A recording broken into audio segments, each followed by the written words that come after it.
Hello, I saw your question on the discussion board about, your question was about section 10.3, about using your calculator for using the t-test.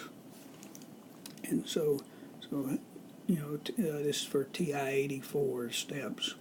So you click on Stat, then you go over the test, then option 2, you want to do a t-test.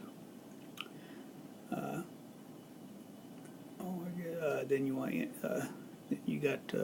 don't enter a stat summary. You got the summary, and then the values here you got to enter, which your picture shows the population mean to be 100, to sample mean to be 105.7, sample standard deviation was 9.8, and you're talking about 20 pieces of data.